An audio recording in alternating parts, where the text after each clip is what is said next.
আমার কলিজার প্রিয় বন্ধুরা, তোমরা সবাই কেমন আছো? আশা করছি সকলেই অনেক ভালো আছো। আজ তোমাদের বলবো এমন একটি গল্প যেটা শুনলে তোমাদের মধু চলে আসবে। আমি একা বসে শুধু কাঁদছিলাম, চোখের জলে ভিজে গিয়েছিল আমার মুখে। দুর্ঘটনার দিনটা মনে পড়ে। রাস্তার মোড়ে গাড়ি উল্টে গেল। আমি কেবল চিৎকার করতে করতে একপাশে লুটিয়ে পড়েছিলাম। পুলিশ এবং প্রতিবেশীরা এসে আমাকে উদ্ধার করল, কিন্তু বাবা মা আর কেউ ছিল না।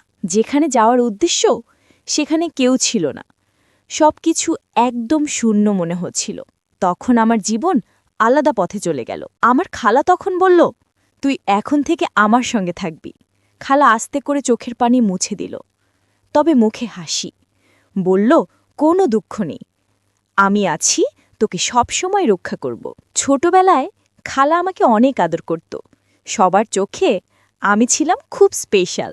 কেউ খালার মতো আমায় খোঁজ নিত না, কিন্তু খালা সব সময় পাশে ছিল। বাবা মা না থাকলে খালার এই স্নেহ আমাকে শক্তি দিত। আমার খাওয়া দাওয়া, পড়াশোনা সব কিছুতে খালা ছিল পাশে। বড় হতে হতে আমার শরীর ধীরে ধীরে বড় হলো। খালা এখনও আমাকে কোলে চড়িয়ে আদর করত। কখনো তার হাত আমার কপালে বুলিয়ে দিত, কখনো হাতে হাত রেখে বলতো, তুই ভয় পাবি না, আমি আছি। একদিন রাতে আমি ঘুমাতে গিয়েছিলাম।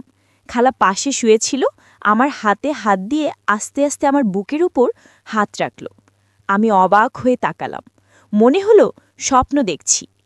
খালা হেসে বলল, চুপচাপ থাকিস, সব ঠিক আছে, কেউ জানবে না। আমার শরীর কেঁপে উঠল। চোখ বন্ধ করে শুধু শ্বাস নেওয়ার চেষ্টা করলাম। খালা আমার চুলে হাত বোলাচ্ছিল। আমি আর কিছু ভাবতে পারছিলাম না।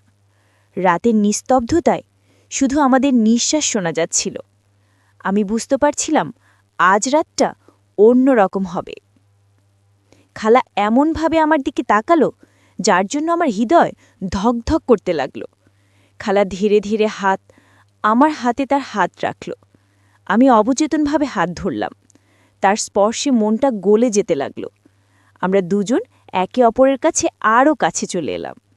আমি বুঝতে পারলাম এই রাত আর আগের রাতের মতো নয়। আমাদের সম্পর্কের মাঝে নতুন অধ্যায় এসেছে। খালা আমার কপালে চুমু দিলেন। আমি চমকে উঠলাম, কিন্তু চোখ বন্ধ করে রইলাম। মনে হচ্ছিল ঘুম আর আসবে না।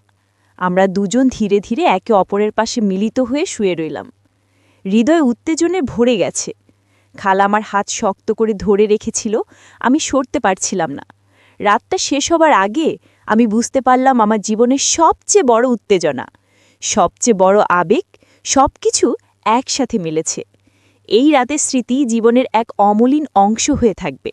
বন্ধুরা, গল্পের আসল ঘটনা এখনও বাকি, তাই পুরো গল্পটি শোনার আগে এখনই চ্যানেলটি সাবস্ক্রাইব করে দাও প্লিজ। রাতের নিস্তব্ধতা ঘরের চারপাশে ভাসছে। আমি খালার পাশে শুয়েছিলাম, চোখ বন্ধ করলেও হৃদয়ে ধক ধক করছে। খালার হাত আমার হাতে রাখল। আমি অবচেতনভাবে হাত শক্ত করে ধরে রইলাম। তার স্পর্শে শরীর কেঁপে উঠছিল। খালা হেসে বলল, চুপচাপ থাকিস, সব ঠিক আছে।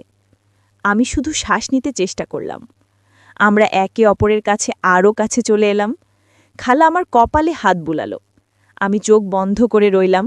রাতের হালকা বাতাস ঘরে ভেসে আসছে, শুধু আমাদের নিঃশ্বাসের শব্দ শোনা যাচ্ছিল। আমি বুঝতে পারছিলাম এ রাত আগের রাতের মতো নয়। খালা আস্তে আস্তে আমার চুলে হাত বোলালো। আমি অবচেতনভাবে ঘুমানোর ভান করলাম, কিন্তু আমার ভেতর উত্তেজনা বৃদ্ধি পাচ্ছিল। আমি তার দিকে চোখ দিয়ে তাকালাম।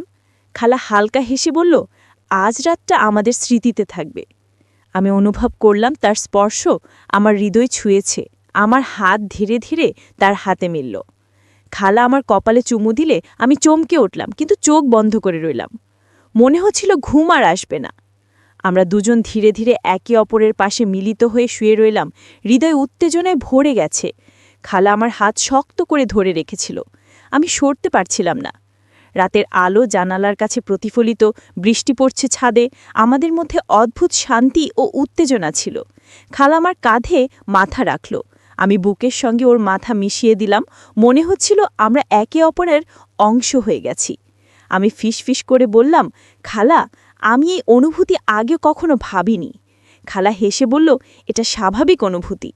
আমাদের মধ্যে স্নেহ ও আস্থা রয়েছে। আমাদের হাত একে অপরের কোমরে, শরীর মিলেমিশে এক সুতোয় বাঁধা। আমার মন কেঁপে উঠছিল। রাত যত গভীর হচ্ছিল, আমাদের সম্পর্ক আরও ঘনিষ্ঠ হয়ে যাচ্ছিল। আমি বুঝতে পারছিলাম এই রাতের স্মৃতি সব সময় মনে থাকবে। খালা আস্তে আস্তে আমার গালে হাত বোলালো। আমি শান্তভাবে চোখ বন্ধ করে রইলাম। মনে হচ্ছিল কোনো শব্দের দরকার নেই। আমরা একে অপরের কাছে আরও কাছে চলে এলাম। খালা আমার হাত ধীরে ধরে রেখেছিল। আমার শরীর কেঁপে উঠছিল। রাতের শেষ দিকে আমরা দুজন ধীরে ধীরে শিথিল হয়ে গেলাম। শরীর আর মন পুরোপুরি শান্তি পেয়েছে। সকাল তখন হালকা আলো নিয়ে এসেছে। বৃষ্টি থেমে গেছে। ঘরের মধ্যে শুধু ফ্যানের শব্দ ভেসে আসছিল। আমি ধীরে ধীরে চোখ খুললাম। খালা পাশে বসে আমার দিকে তাকাচ্ছিল। হালকা হাসি মুখে রেখেছে। আমি তার চোখে চোখ দিলাম। মনে হলো আজও আগের মতো শান্তি নেই, একটা অদ্ভুত উত্তেজনা আছে। খালা বলল, চল বাইরে যাই, কিছুক্ষণ হাঁটতে। আমি হেসে মাথা নাড়লাম। হৃদয় এখনো ধপধপ করছে। আমরা ধীরে ধীরে উঠলাম। ঘরের দরজা খুলে বাইরে এলাম। বৃষ্টির পানি জমে আছে মাটিতে। তাদের ছায়া হালকা আলোতে মিশে যাচ্ছে। খালা হাত ধরে বলল, চল একসাথে একটু হাঁটব। আমি অবচেতনভাবে হাত ধরে নিলাম।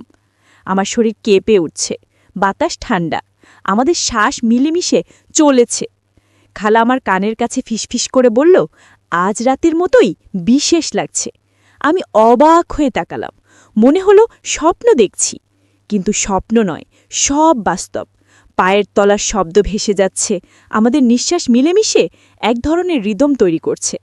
খালা হেসে আমার হাত শক্ত করে ধরল। আমাদের কথোপকথন খুব কম, শুধু চোখের যোগাযোগ, শরীরের অনুভূতি বুঝাচ্ছে সবকিছু। আমি ফিসফিস করে বললাম, খালা, আজ কেন এমন করছো? খালা হেসে বলল, যখন তুমি বর হবে তখন বুঝবে। আমাদের হাঁটা থেমে গেল। খালা হঠাৎ আমার কপালে চুমু দিলেন। আমি চমকে উঠলাম, কিন্তু চোখ বন্ধ করে রইলাম। মনে হচ্ছিল ঘুম আবার আসছে না। আমরা দুজন ধীরে ধীরে ফিরে এলাম ঘরে। খালা আমার পাশে শুয়ে গেল, হাত আমার হাতে রেখেছিল। আমি অবচেতনভাবে হাতটা ধরলাম। রাতের শেষে আমাদের নিঃশ্বাস মিলেমিশে এক হয়ে গেছে। আমার শরীর কেঁপে উঠছিল। খালা আমার কপালে হাত বোলালো। আমি ধীরে ধীরে হেসে বললাম, খালা, এই অনুভূতি আমি আগে ভাবিনি। খালা হেসে বলল, এটাই স্বাভাবিক অনুভূতি। আমরা দুজন একে অপরের কাছে আরও কাছে এলাম।